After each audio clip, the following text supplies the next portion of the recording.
नमस्कार दोस्तों, हमारा जो टॉपिक चल रहा है मौलिक अधिकार, कल हम इस टॉपिक को ख़त्म कर देंगे। हम पहले दो अपने मौलिक अधिकार पढ़ चुके हैं, स्वतंत्रता, समानता का और स्वतंत्रता का। आज हम आगे पढ़ते हैं शोषण का, शोषण के विरुद्ध मौलिक अधिकार अपने, और एक है धार्मिक।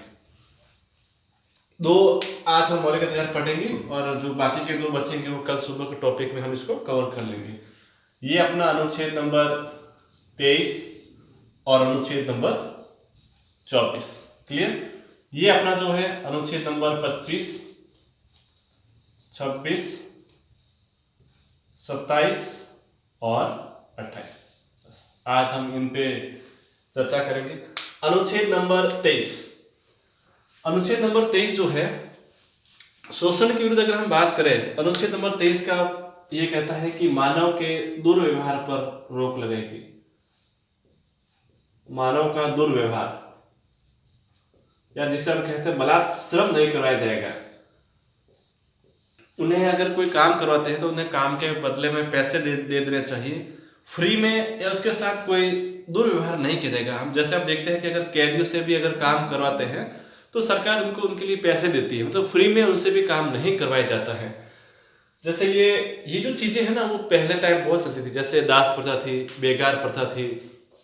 मानव का दुर्व्यवहार नहीं किया जाएगा, उनके साथ जो काम होगा काम के बदले उनको पैसे दिए जाएंगे और उनका शोषण नहीं किया जाएगा। इसके अंतर्गत जो मानव तस्करी वगैरह होती है उनकी भी इसके बाद होती है कि मानव की तस्करी से जो जैसे बच्चों को बेच देते हैं या जो बाहर से स्त्रियों का जो करते हैं व्यापार, वो इसमें आता है। उसके बाद हम बात करते हैं चॉइस। चॉइस ये आता है कि 14 वर्ष से कम आयु के बच्चे,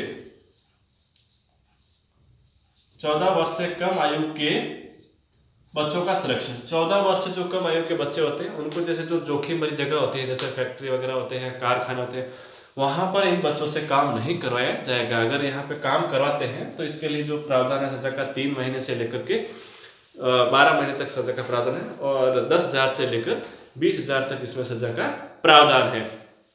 इसमें यह कहा गया है।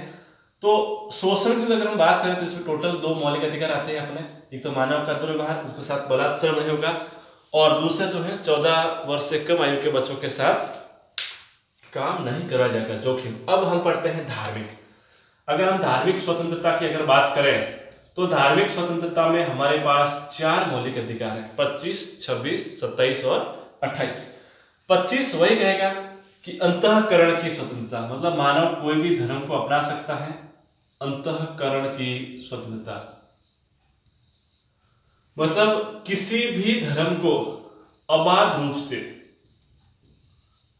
से मान सकता है, अबाध रूप से उसका प्रचार कर सकता है। आप ओपनली कह सकते हैं कि हम हिंदू धर्म को मानते हैं, हम मुस्लिम धर्म को मानते हैं, आपके ऊपर कोई रोक टोक नहीं है। अपने अंतःकरण से उस धर्म को आप मान सकते हैं, ठीक है। अबाध रूप से आप किसी भी धर्म को अपना सकते हैं, आप अपने धर्म का प्रचार कर सकते हैं। लेकिन अब हम अनुच्छेद नंबर 26 की बात करें तो ये आती है, अगर हम धर्म अपना रहे हैं तो धर्म का प्रबंधन, धर्म के प्रबंधन। आप जिस धर्म को मानते हैं, जिस धर्म को आप आगे बढ़ा रहे हैं, उसका आप प्रबंधन भी कर सकते हैं। मैनेजमेंट, अपने धर्म के बारे में मैनेजमेंट। अगर आप अब आप मैनेजमेंट करेंगे तो पैसों की जरूरत पड़ेगी। तीसरा ये होता है कि अगर आप धर्म के नाम पर कोई दे रहे हैं तो आपको कर में छूट मिलेगी, कर से छूट। अगर आप धर्म के नाम पर 10 लाख दे रहे हैं तो आपको वो टैक्स के दायरे में नहीं आता है। धर्म के नाम पर अगर आप कोई पैसे दे रहे हैं तो उसमें आपको कर से छूट मिलेगी। और लास्ट आता है कि जो शिक्षण संस्थाएं हैं, जो गवर्नमेंट की संस्थाएं हैं या जो शिक्षण संस्थाएं हैं, वहां पर धार्मिक शिक्षा नहीं दी जाएगी। शिक्षण संस्थाएं या कोई सरकारी संस्थाएं हैं, वहां पर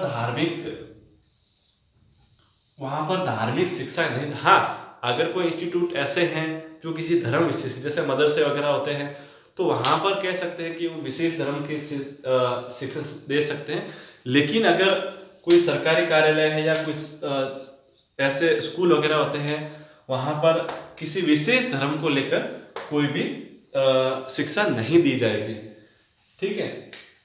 जैसे आजकल स्कूलों में जो सुबह सरस्वती प्रार्थना होती है, तो अगर जैसे कोई वो मुस्लिम उसको नहीं मानते, पारसी नहीं मानते, तो अगर वो चाहे तो उसमें भाग लेने से मना भी कर सकते हैं। हाँ, अगर उसके गार्डियन अगर फोर्सफुली करते हैं तो उनको दे सकते हैं।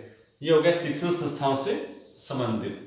ठीक है, कल सुबह के टॉपिक में हम आगे के अपने जो 2 मूल अधिकार बचे हैं उनके बारे में हम चर्चा करेंगे और इस टॉपिक को कल हम पूरा करेंगे। धन्यवाद।